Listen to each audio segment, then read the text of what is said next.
Nisma' b'ħafna każijiet ta' nisa li jkollhom jagħmlu operazzjoni biex jitneħħilhom l-utru. Però hemm tipi differenti ta' din l-operazzjoni? Bħala kategorija ġenerali, il-hysterektomi tista' ssir jew miż-żaq, meta ngħidula abdominal hysterektomi.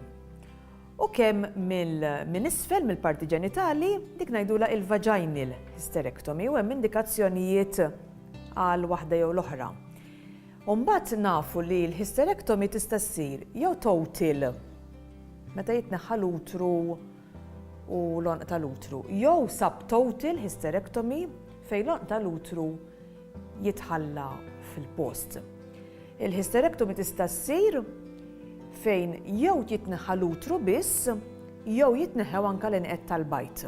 U hemm indikazzjonijiet għal kull waħda li semmejt ħanajtek. Din l-operazzjoni ħafna drabi tkun l-aħħar soluzzjoni għal diversi problemi relatati mas-saħħa tal-mara. Insibu pereżempju min ikollu jirrikorri għal din l-operazzjoni minħabba uġigħ kbir marbut maċ-ċiklu ta' kull xahar. Ta' min ngħidu l-ewwel nett illi l-hysterektomi ħafna drabi ovvjament hija ħad tkun a last resort. Kemm għaliex hija a major operation. U kemm wieħed irid joqgħod attent għaliex ovvjament jekk il-mara għadha tixtieq it-tfal, aħna ħanamlu ħilitna biex inħallula l-utru. U apparti jekk hija major operation u anke tħalli riperkussjonijiet psikoloġiċi għaliex ċertu nisa joħduha bi kbira ħafna li jrid jitneħħa l-utru. Issa meta qed nitkellmu fuq uġigħ, ħafna drabi l-uġigħ jew ikun ġej minn fibromi li jkunu jisom boċċi ta' masil li ikabru l-utru. Allura dan qed jikber jagħmel ħafna pressure fuq l-imsaren u fuq il-bużieqa tal-pipi. Jista' jkun ukoll kawża ta' ngħidula endometriosis jew inkella ta' xi infections fil-pelvis li jħallu l-effetti tagħhom. Ġieli wkoll ikun hemm problemi relatati mal-pożizzjoni tal-utru u mal-lining fuq barra tal-utru. Mela, l-problema komuni ħafna li twassal għal hysterektomi hija li l-utru jikber kemm imħabba fibromi u kemm ngħidulu adenomyosis fejn qisu l-utru qisu jintela b'ħafna demm u tħoss dik it-toqla speċjalment meta jkun ġej il-period. Problema oħra li se twassal għal hysterektomi hija l-iktar fin-nisa li jkollhom it-tfal fejn l-utru bħal speċi jiddendel. U l-mara, speċjalment mħabba pregnancies, u mbagħad titqandil u l-istress ta' day to day tqandil u erfieħu dal-affarijiet. Ngħidulu qisu bħal jista' tinżlilha l-bużieqa tal-pipi jew jinżel l-utru, dak ngħidulu vaginal prolapse jew uterine prolapse.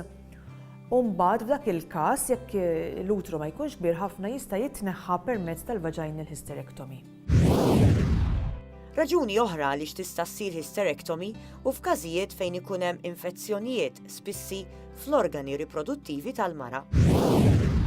Hemm ħafna infezzjonijiet li jistgħu ħallu riperkussjonijiet fuq il-mara.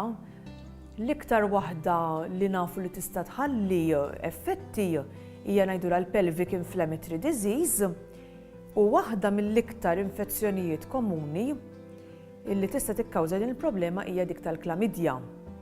Infatti, din hija problema, din hija marda ħanajtek li tittieħed sesswalment u meta jkollna suspett, apparti li nieħdu testijiet għal-laboratorju, ħafna drabi nagħtu l-antibiotics għax nafu li iktar ma titratta kmieni inqas ħanajtu hekk hemm ir-riskju li din ħatamel ngħidulhom adhesions għax imbagħad wara tista' tibqa' tbagħti għalkemm l-infection tkun għadditilha imma tista' tbagħti minn ngħidulu chronic pelvic pain ikkawżata minn dawn l-adhesions.